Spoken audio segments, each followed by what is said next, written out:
So we're at an interesting place in the aquarium build.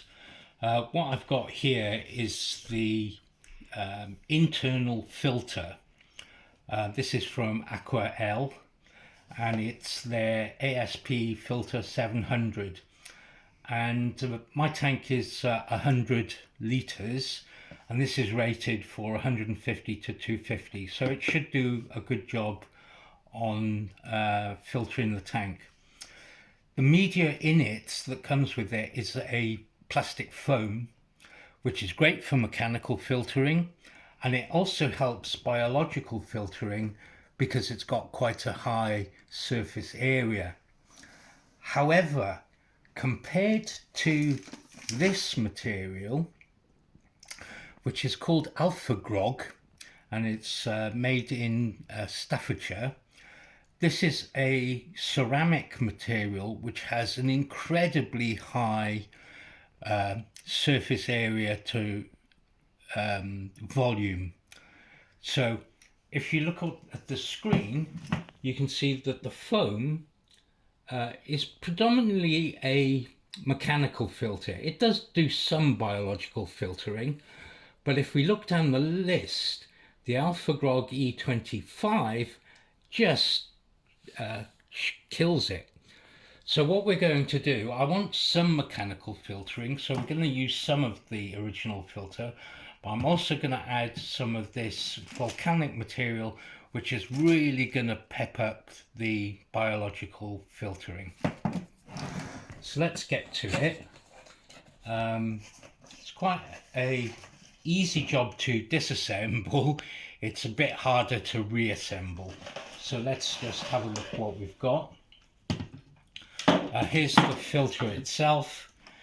It sucks in water at the bottom, passes through the sponge, and then comes out the top. Now, if you wanted, you could just have a few inches of water and it would create a fountain, but we're going to actually submerge the whole thing in the tank itself. So, get down to business. I'm going to leave 1 inch of foam at the top. I'm going to have 2 inches of the Alphagrog, and then I'm going to put the rest of the material in. So there's a good pack of biological filter inside the mechanical filter. So let's have a go at this.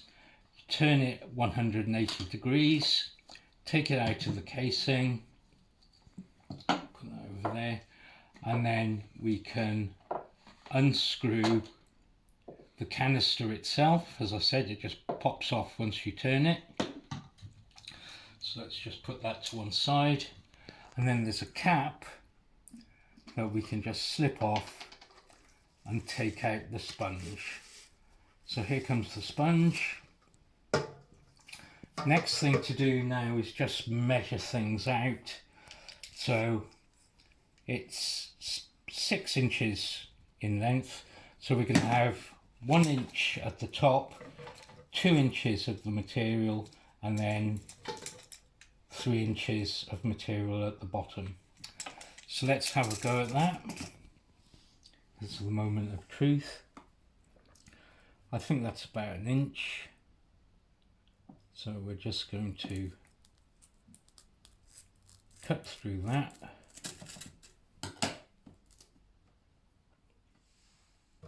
I'm going to pop that back in. I've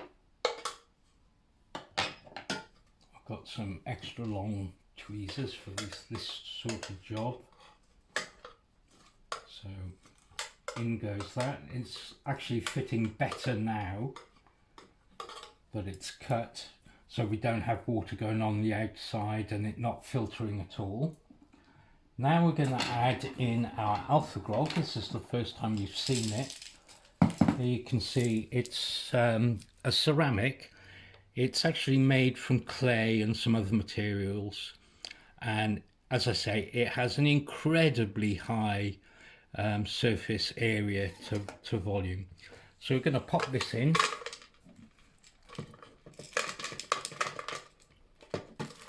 Let's do it a bit by bit.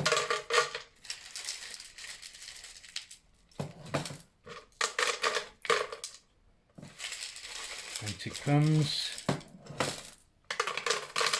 Not too difficult to do.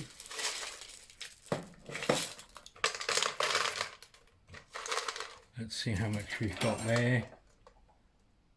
Yep, that's about 2 inches. So I'll put that to one side. And now we need to put the rest of the foam in. So cut this bit off here.